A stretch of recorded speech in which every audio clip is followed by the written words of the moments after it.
Good evening, everyone. Welcome to a regularly scheduled meeting of the Public Safety and Transportation Committee. Today is Wednesday, May 20th, and we are in City Hall. I am Tariq Lucas, the chair of the committee, Ward 2. Joining me in this meeting from the committee are Councilors Irish, Ward 5, Councilor Greenberg, Ward 1, Councilor Block, Ward 4, Councilor Roach, Ward 6, Councilor Silver, Ward 8, and on Zoom, Councilor Wright, Ward 3. We also have Councilor Leary, not on the committee, Ward 1. City staff present, we have our clerk, Drew Willison. We have Captain Devine of the Police Department, and we have Juanita Trabert of DPW. And please note this meeting is being both audio and video recorded. All right, we have one item on our agenda this evening, docket number 134-26. Councilors Lucas, Farrell, Irish, Wright, Leary, Greenberg, and Silver requesting a discussion with DPW on how the city can improve its communication and notification efforts on street sweeping in Nonantum, improving compliance with parking regulations, and efforts by the city on how they are educating the community on the importance of the street sweeping program. All right, so we're going to start with Ms. Trabert of DPW.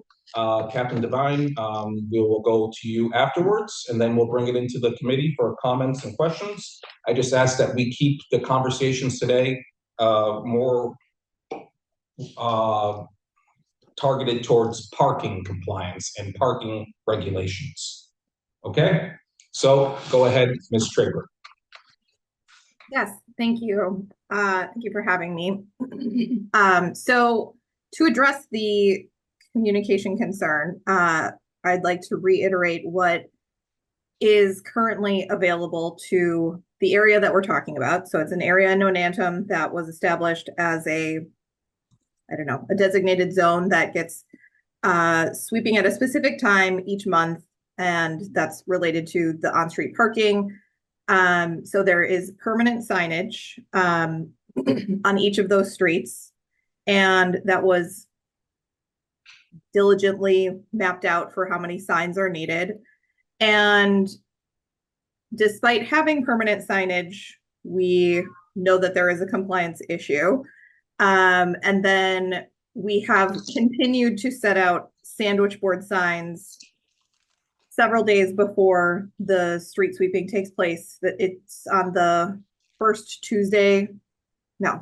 Tuesday of every month. And so a couple days before that, we set out the sandwich boards notifying residents at either end of the block for the streets that are included in this area. So from DPW's perspective, we are doing an adequate job communicating it to residents. We aren't able to force compliance, but I think that the communication is adequately presented to people. Is there anything else to address on that, or anything else that you want to address now? Please do. If not, we'll go to Captain Devine. Yeah, I'll end there. Okay, and we'll probably come back to you with some questions. Captain Devine, the unofficial 9th member of the committee, you've been in a lot this term. So do you have anything you want to add about compliance on parking regulations? No, first of all, thank you for having me. Just to reiterate, we do have the PCOs, which is the parking control officers, focus on that every Tuesday. The PCO who does that area on the Tuesdays is more than enthusiastic to do it. It helps her get her job done quicker, so we don't have any issues with the compliance of our PCOs going down there. On that April, what date that I have here? April 14th, which was the April, the street cleaning, this PCO did 25 tickets at night. We presume all of them were for the street sweeping, but we don't know exactly just because it's just a general restricted area, but we're confident that almost all, if not all, the 25 were for street sweeping. Yes, like Ms. Trabert says, we do have an issue with compliance. The DPW does a great job in notifying. It's just what is it going to take to help people remember that second Tuesday of the month to move their cars, which is unfortunately what's not happening. So the last time we were speaking was thinking about recommending increasing the fines, which I do support. We do have the capability in our PCOs computers or handhelds to make that specific offense a subsequent offense. So if you do decide to raise it and then make it, we'll just say 50 for the second time and whatever you guys have decided we're going to do, we do have the capability. And yeah, the PCO does say, just add little other nuggets of information here, is that during the snow winter months, obviously we have no parking. So when it leads into the morning and those Tuesdays, generally her numbers are lower. So the snow complaints does help lower. Like now in the April, May, June months, we do have more tickets just because people leaving their car out overnight, and then they forget to move it Tuesday morning. So she does see an increase during those things. But I can tell you right now, it's not for lack of effort from the PCO. She's out there hammering away. It's just, what does it take to get the, I guess, community or the businesses or whatever to comply. So I guess it goes to your table right there and what you want to do. Okay. Before we go into committee, two things. One, we are not voting on increasing the fine tonight. Just so everyone knows, that will happen later this term. We have pending home rule legislation that we filed last year. We need to wait for that to be approved, and then we can increase the fines for street sweeping, okay? And then the other thing is, Captain, do you have, if not now, that's okay, the number of tickets that were issued for that second Tuesday in March, just so that we can compare apples to apples? I don't have it, but I can get it to tomorrow, and then I can just send it to you or other members, and we can. But that's something I can have one of the two people who are trained in using that system. We can get that for you. All right. Thank you. All right, let's take it into committee. We're going to go Leary, Greenberg. I just had a question on what you said. Are you saying that we have to do a home rule petition to increase our parking ticket fines? Above $50, yes. That is what I was told by the law department. The good news is that we've already filed it. We just need the legislature to approve it. Okay. And that was last term. I don't know if you remember. Last term, I don't know what committee had it, probably Programs and Services, about increasing fines for municipal violations. I don't remember that, but I would recommend we raise it to $50. Okay. Well, so we don't have to wait for the home rule petition. But I also want to say that I don't think we do street sweeping during the winter, especially the snowy days. They're out in the spring. It's kind of through the spring, into the fall, but through the winter usually, especially if it's snowy, we're not street sweeping.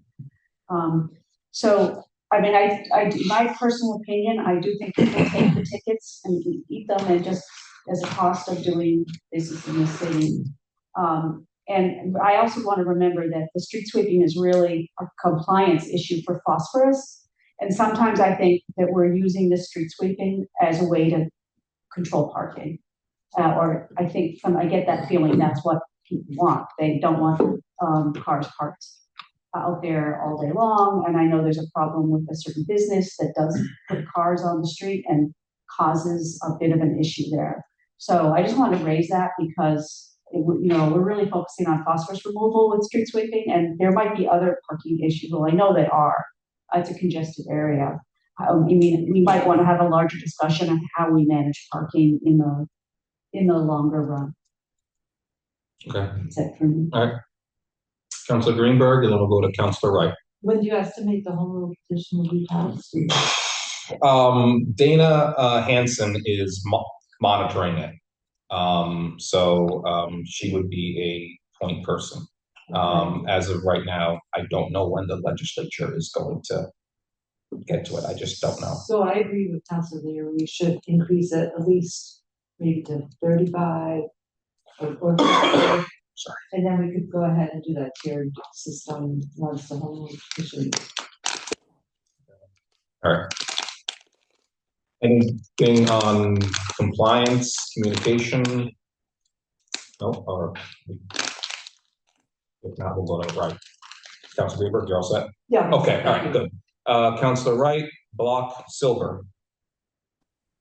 Thank you. So I think if we can move it to $50 right away, we should just do it and start with that. The other thing that Boston does, and it's more for snow emergency and stuff, but they go down the street with their speaker and tell people, move your car or you're getting towed, or move your car. And I don't know if that's a possibility too, and saying move your car, you're getting a ticket. I know some people probably wouldn't want it too early in the morning, maybe before the trucks are going through, street sweeping, but we could try and see if we get a better compliance in regards to that. Okay. Thank you. Yeah, so right block. Just, do we have the capacity? Does the city have the vehicles or equipment to do announcements like that? Just curious. Is that a question for That's a the question police? for anybody. Well, To I think- Captain Devine or Ms. Trabert? Do you want to take a stab at that one? Obviously, all frontline police cruisers do have a siren. I just don't know how the residents will either pick up on what we're doing, or if it's just some kind of random thing where it's almost like a nonstop siren. I mean, I understand the intent of it, but if we go on, we'll just say, what's it, like Middle Street or whatever, it's just up blaring. Are people going to pick up why we're doing it, or they just going to get alarmed and just nervous and apprehensive, like it's some kind of police military operation type of stuff, you know? But it's certainly worth a try, I guess, if you want. But Boston. we technically do that during. In fairness, we do that during a snow emergency because we don't want to tow cars during a snow emergency. So we kind of get on the lay the horn a little bit, let people move. But I think people know with the snow emergency why we're there and why we're out there ticketing and stuff like that. But I don't know if like a random sunny day, like we'll just say in another week or two, we have the sirens going nonstop, but don't think it's some kind of a police takeover or something. So Boston, I'm sorry, Boston Police, they have a, Wait, hold on. okay. I have a question for Captain Devine. While we're on snow emergencies, what does the city do to notify residents to move their cars? People are encouraged just to go to like the city webpage for the announcing of a snow emergency. I'm not sure if the mayor is kind of like, you know, they have that blast that goes out via people's text saying it's a snow emergency, but we tell people if they call us, just like at the city webpage, if there's snow emergency declared, then we start towing once that's declared. And generally we avoid towing just because we don't have the capability to allow towing companies to tow dozens of cars, but we find by issuing a fine, being loud and obnoxious without horns, like you say, that we do get a lot of compliance that way. And for snow emergencies, and I guess for street sweeping, could we do a reverse 311 for anyone who has a landline in the Nonantum area? Are you capable of doing that? I would say I would run it by the mayor's office. I don't know how apprehensive about sending 311s out, because if we send too many out, it kind of lowers it. It dulls people's, like, they won't look at it anymore if we're sending it out for numerous reasons. So I know, like, generally the city's philosophy is just kind of keep it to like more like emergency type things. But I think there must be some kind of notification system in place where the city can do it, I guess. But the question is how many people are looking at it type of thing, you know? It's also sorry, I just wanted to weigh in on that too. It's also if people are signed up for that service that we can reach them. The DPW does have that capability, like access to that system. And in my division, we use it if there's a delay for a certain neighborhood on trash, like if a truck broke down or something like that. So that is something that I'm happy to look into. Thank you. Councilor Silver. Wait. You're not done? I'm not done. Councilor Block. Just following up, Councilor. Yeah. Right. What I recall about our last discussion is some kind of informational flyer that would accompany all the outreach efforts that we now do. It seems to me the city has some flyers. They have flyers on recycling, they have flyers on various things. And this, it seems to me, should be something that, it's just a sort of a targeted area. Everybody can get one in the mail or get one dropped off. And that's sort of your annual reminder, especially if sort of doesn't happen during the snow season. And you're sort of switching from the overnight parking to now it's sort of street sweeping season. And kind of remind people about sort of restarting that. Maybe that sort of helps reset things and gets people going. Shouldn't be too hard to create some kind of little pamphlet about why we do this. And, DPW just sent one out. okay, We got the email. maybe we need show and tell about a flyer that they've done and that everybody gets. I'm done now. Are you done now? Yes, I am, but You done now? thank you for asking. Yes. All right, Counselor Silver? Just a point of clarification, this is exclusively about notification, is that correct? Not, Not what? there's a separate docket number for discussing the actual fine, right? Correct. Yeah, I just wanted to. Yeah. Yeah, that's fine. I'm You not, said it already, but I'm clear. I'm not gonna yell at you. No, I'm just double checking. So, I have a couple of thoughts. So my first thought is, do we have a sense about how many people are repeat offenders, so to speak? Which is to say, like, are we talking about the same roughly 20 to 25 cars or car, owners every time? So that would be my question, number one. We don't know that yet, but obviously if the council decides to make it subsequent, that once that plate is dialed into that handheld machine, then it's like, oh, that's their third offense or second offense. So we will have it in the future when we are doing subsequent, if the council chooses to go that route, obviously. Could we do that without changing the fine? I mean, I'm just saying separately, could we be tracking that information? I'm looking at one of the citation reports right now. Oh, so there's a capability in the handhelds to tell whether it's a subsequent offense. And with the subsequent offense, we could escalate the fine, but we don't necessarily have to escalate the fine. But I think the problem with the data is that they don't have it as a separate ticket type. Well, let's hear. Right. Captain. Right now, anyone who's issued the street sweeping, it goes under restricted area, which is violation number 28. So restricted area could be A, parking too close to the corner, B, the street sweeping violation. So we don't know exactly, but I can tell you right now, just looking at this PCO's activity, you have like a dozen or 8 or 9 on Middle Street, and 7 or 2 on Jassett, 2 on Beach, 1 on Jackson, 1 on Dalby. So it shows that she's doing the streets, and I can presume that they are for it. If you do go this route, I'd ask IPS, which is the system that runs it, to have maybe its own. Maybe we could create its own number, like 29 or 31, to monitor street sweeping, and then we can maybe track better stats that way. But I'm not sure. I think they can do that. I know I've been told we could do subsequent, so I don't see why we can't add another number in there and have street sweeping as its own entity. Great. So then we ostensibly would have plate, street sweeping, first, second, third, even whether or not we increase the fine, we'd still be able to do it. So my second question is, I think we've assumed that this is mostly people forgetting. Do we have a sense of what the breakdown of I forgot versus $25 isn't really bad once a month? I don't know that. I mean, you could take these plates down. It doesn't say plates in here, but I'm sure I can get access to them by just typing in the ticket. It would just take a lot of research by someone sitting down, taking the plates, writing the reasons, and this and that. Like, you could see what it was, how many times they've done it. It's just going to take a lot of legwork to do that type of research. If we had it in place with the system, it'd be a lot easier. I could just pop in those numbers and get it. But it would take some research to find out. And then we don't know exactly who it is. I'm looking at these streets. I don't know how many of them businesses. If it's Middle Street, Beach Street, maybe some of it's businesses, some of it's probably residents. But obviously, when it's parked, we don't have that access of asking people like I did on Quinnipiac when I asked them why they're like speeding or where they're coming from. I can get a sense that it's a local resident. I could say, oh, I'm just cutting across to go to like Wellesley, like Dudley Road. I have a lot of problems down there, and it's a big cut through for people going to West Roxbury. So I can find out that by just asking them. This with parking, we don't know what their intent is, Right. So I guess my thought out of that is, like, should we just drop surveys off?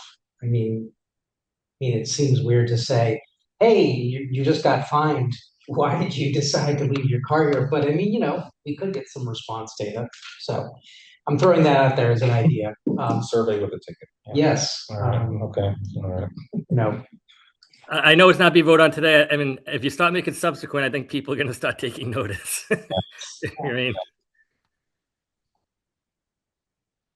All set? I'm all set. Okay. All right. So we have, let's see, Silver, Wright, Irish, Leary, Roach. Yeah, just to follow up on mine, what the police have, they have a microphone in their car and they have a very loud speaker. Cause I know for a fact, I was in a restaurant when they went down the street saying, you know, move your car now. So I heard it while eating dinner. So I didn't know if our police have that type of a speaker system with their car. And because I agree, just doing the sirens doesn't make sense because people wouldn't know what's going on. But with a speaker saying, you know, move your car street cleaning, you know, in 10 minutes or whatever, I think you might get some more compliance if people are home. Okay. Thank you, Councilor Wright. Let's see, Councilor Irish.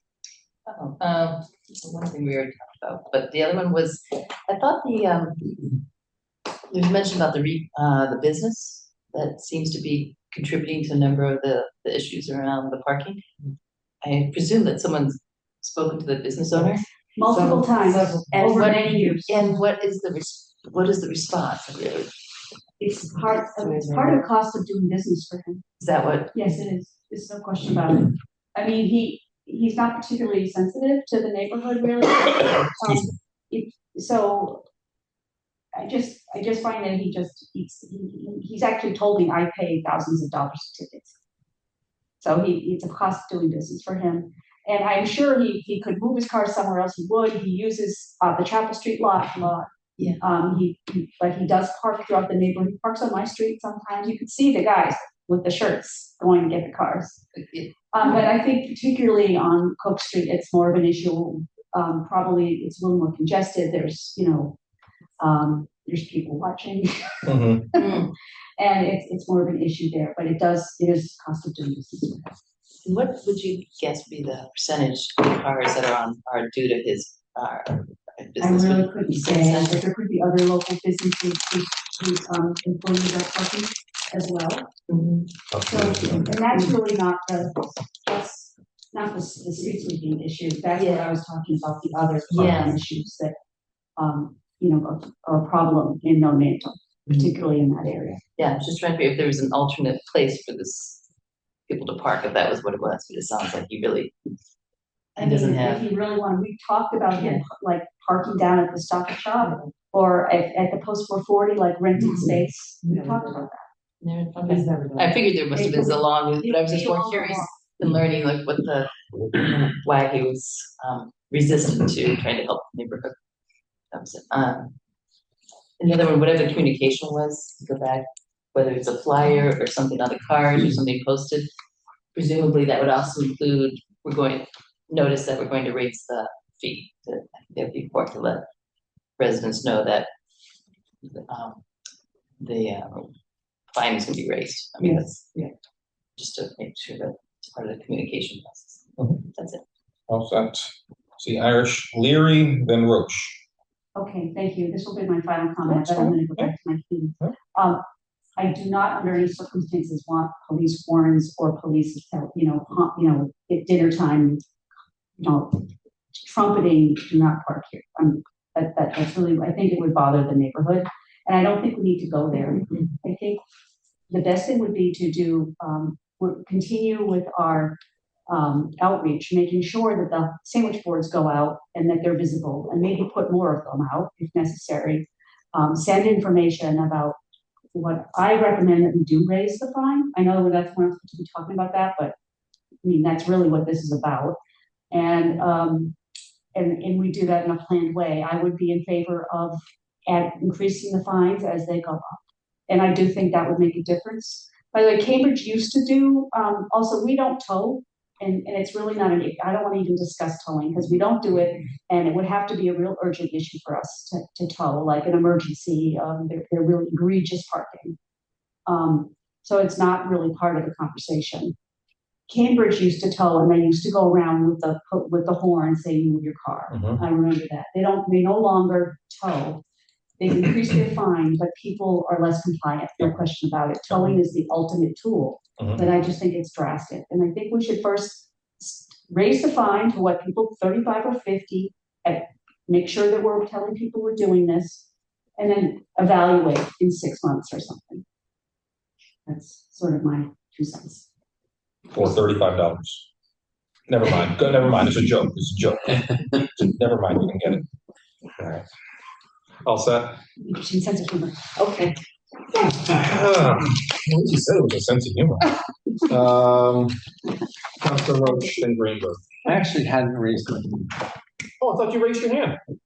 I was just to answer Oh. Councilor Silver's question. Well, I called on you. Yes, you did. I Do you appreciate want- that. Anything you want to share? I have absolutely nothing to add that my colleagues have not already raised. All right, I'm gonna remember that the next time we're in land use. Okay. All right. That words I will never say.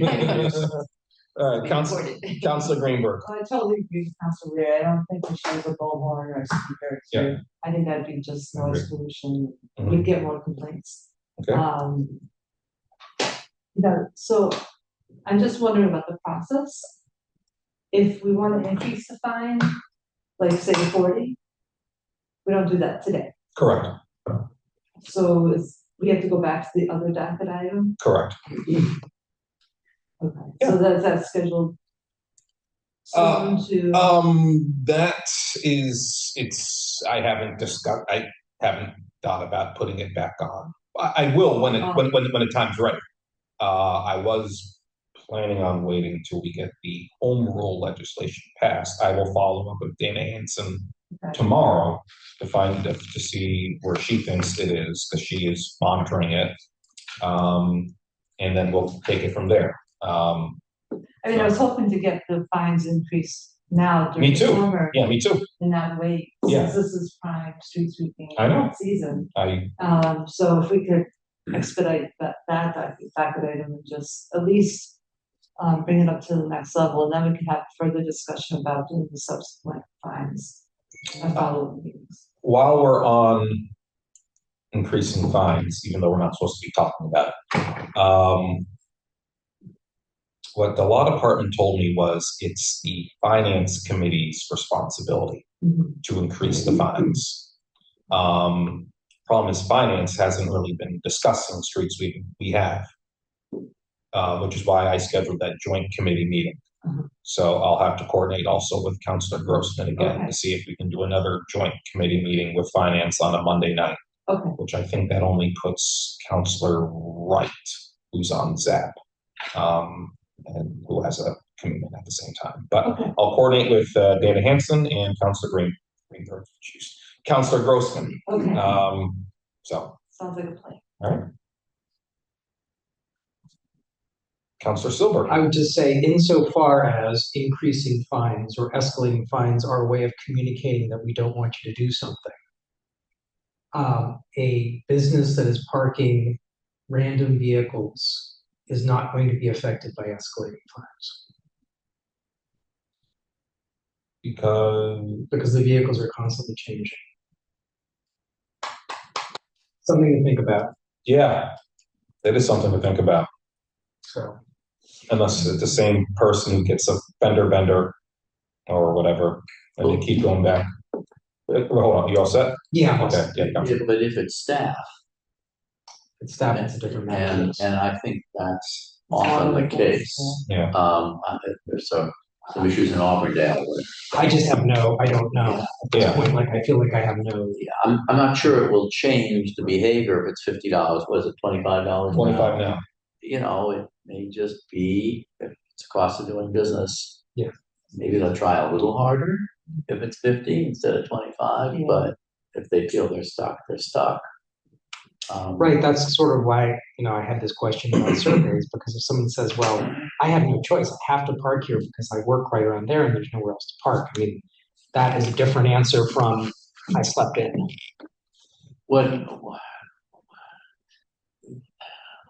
Does Donantum have a parking district? Like Newtonville? Like Newtonville or No. Auburndale has a parking district. Guess it's probably related to LaSalle. And there are businesses that need parking and have gotten basically free parking stickers, sort of a business Yeah. parking for a certain stretch. It's not the most convenient, but it's not bad either. Yeah. It's maybe a 5-minute walk. It's not right in front of their business. Um, They have that in Newton Center, employee parking permits, so they can park in the lots for a long term. so I guess the parking permit system may not be technically in front of us, but maybe it could be. It's just a, I will follow the lead of the Ward 1 councilors on on implementing a new parking district in Nonantum. yeah. But we have to go in front of the traffic council. I will go in front of traffic council, yeah. But the pros and cons, we need to have a place Yeah. to thrash out the pros. We'll just, on the parking Councilor. districts, yeah, a clarification, is it for employees? Is it, or customers, or part of the business, or there's nothing to do with parking permits, or there's no classification? It's, well, I mean, it's both. The It's parking both. district is geographically defined. Yeah, And then anybody who's gonna park there, on the street anyway, needs a sticker. oh, so it would be mostly employees. I mean, maybe there's a 1 or 2 hour allowance for anybody, I'm not Mhm, sure, okay, just but, curious. yeah. I have a question for Ms. Trabert. And that is the sort of the size and design of the sandwich board. And the reason why I ask is because on Edinburgh Street in Newtonville, that's the street right next to the very popular Yogurt Beach on Watertown Street. The Ward 2 councilors have received multiple complaints of cars illegally parking on Edinburgh Street. And there was a no parking sign there, but people still park there because they're only going in for 3 minutes or 4 minutes, whatever. So what I guess what DPW did was they installed a bigger sign, a bigger no parking sign. Is there any way you can, I don't know, have a bigger sandwich board or with bigger letters or brighter letters? I really don't know what the sandwich board looks like. Can you tell me what that location was again? It was Edinburgh Street at the corner of Watertown Street in Newtonville. And it's a sandwich board that gets set out. No, it's not a sandwich board. It was a regular no parking sign on a pole, that was Oh, installed. okay. And it was cars still parked there, even though it said no parking. So what they did is they put a bigger, and it's a bigger, much bigger no parking sign. It's a permanent sign. Yes. Okay. I can speak with our transportation division about that. They would have been the ones that installed that, to discuss a possible change to the permanent signage that is in Nonantum. The sandwich boards are a temporary, like 3 foot by 3 feet tall by 2 feet wide, plastic A-frame, and there's a sign on either side. And we just set those out a couple days in advance and then take them away the same day of the sweeping, like after the sweeping is done. But I can definitely have a discussion with my DPW colleagues on some change to the permanent signage in the neighborhood. Yes. And also, I don't know who put them up, but there's also like 2 orange cones on the street in the area where you're not supposed to park. I don't think that's regulation, but cars don't park there as a result. I'm not suggesting we line the 10 streets in Nonantum with cones, but certainly a bigger permanent sign would be much helpful. And is anything you can do to, I don't know, jazz up the sandwich board sign? Please look into it, because I don't know what it looks like. That's why I asked. So Yeah, the changing of the sandwich board sign would be fairly straightforward. It would just have, I mean, either of those changes would have a cost to them, but the sandwich board signs are made to be, you can swap out the sign that's in them. So I would say when we originally set out the sandwich boards, it was intended to only be a temporary measure until the permanent signage was installed. And we tried to just use the permanent signage, I want to say 1 or 2 months. And there was such a high level of dissatisfaction in compliance that the request was made to continue putting out the temporary signs, even with the permanent signs. But we have not put a focus on changing like the design or presentation of the sandwich boards. That's certainly something I can look into. All right, Councilor Roach. Can I just offer a framework for us to think about this? Because we've been bouncing around 3 different sets of solutions. And there are 3 assumptions baked into this framework. One is that there's a group of people who don't know that there's an issue. And that's the signs.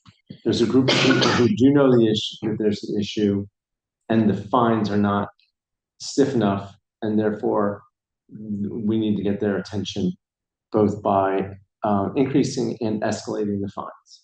There's a third group that we've identified as the basket full of incorrigibles, and those are the people who for whom it's a cost of doing business, and bigger signs and bigger fines don't appear, or we are hypothesizing aren't going to have an impact. So I think whatever next steps we do, we should be optimizing for one group or the other, and not kind of scattershot. If we're doing bigger signs and things we think people don't know, that doesn't sound like the operating hypothesis. If we're raising fines, we're doing a second group, and then the third group will require something entirely different. But I would love the sense of the committee. Like, which problem are we trying to solve, or do we think we can solve both of the 2 first problems? But they are very different.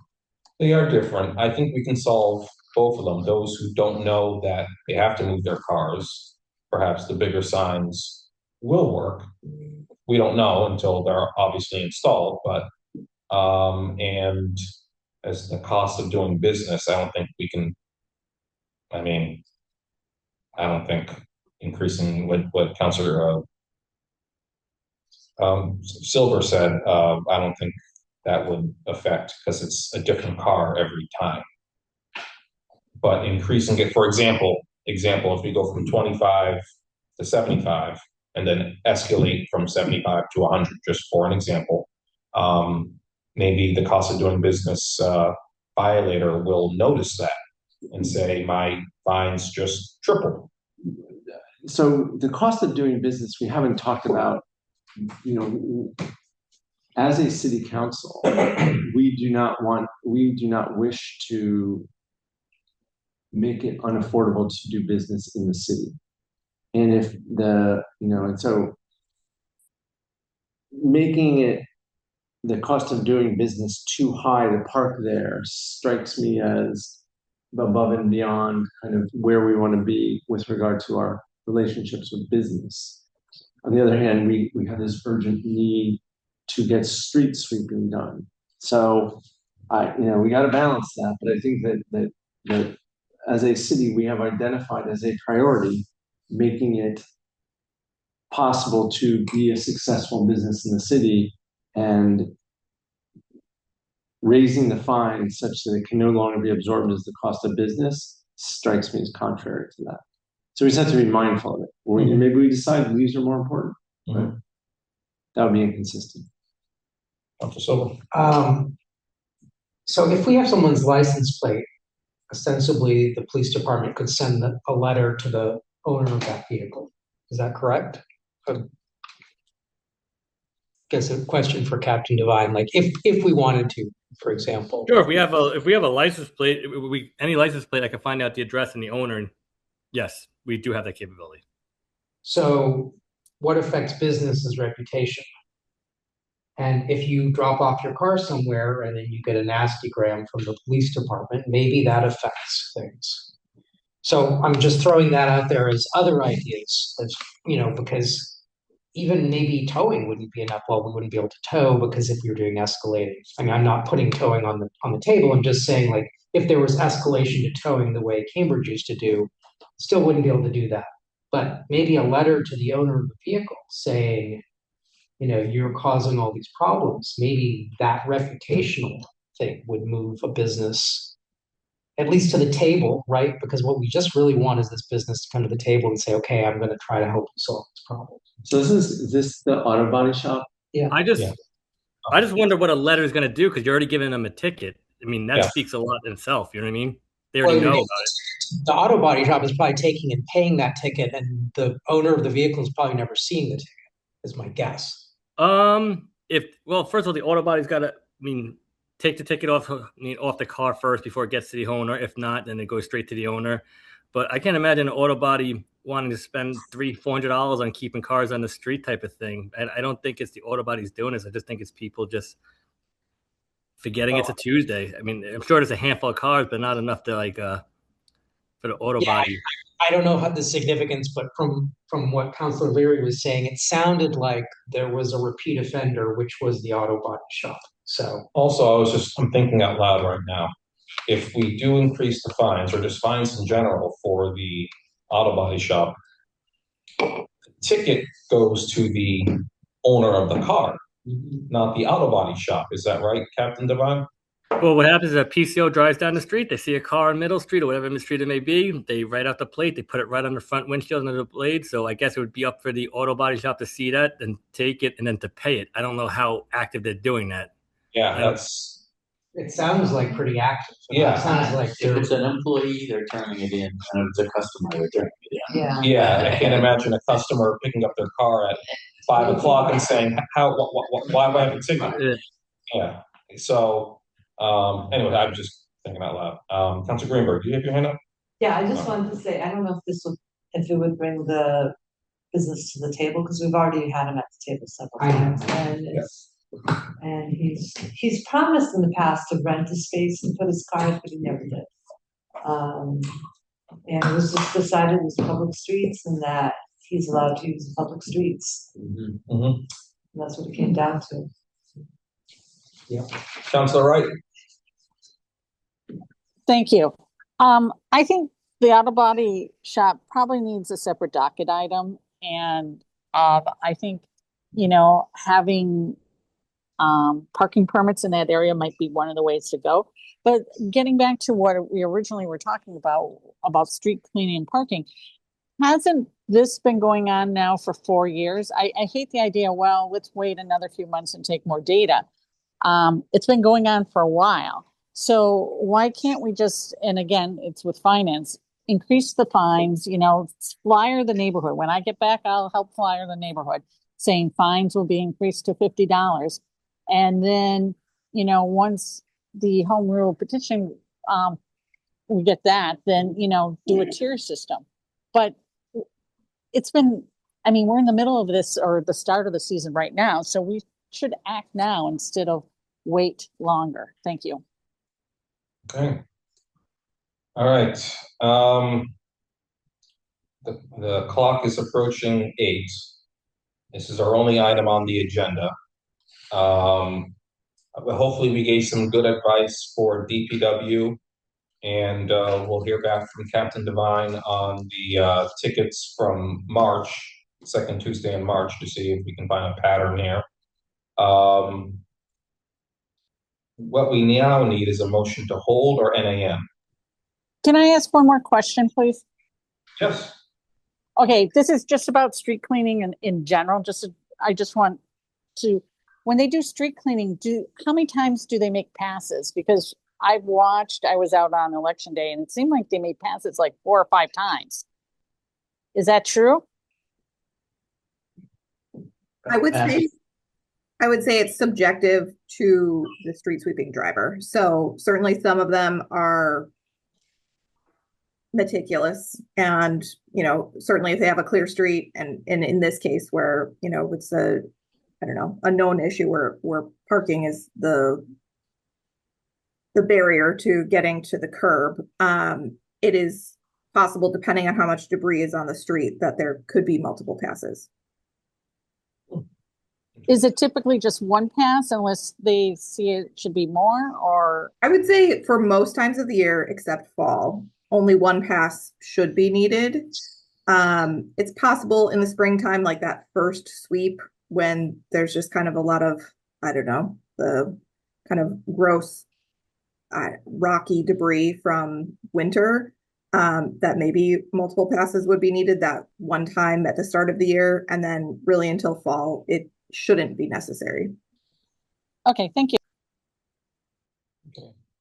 All right, Councilor Greenberg, if I may ask you, because this affects Stone Answer. Do you want to hold the item, or do you want to NAN it, and eventually we'll bring it up again when we vote to increase the fines at a future committee meeting? Well, we don't have a definite plan of how we're going to handle notification yet, right? So I prefer to hold it. You want to hold?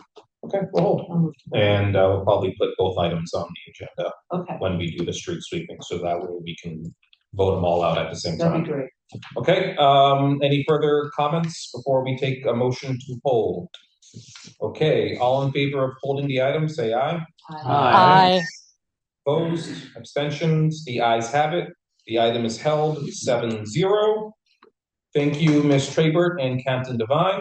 We are adjourned at 7:49. Good evening.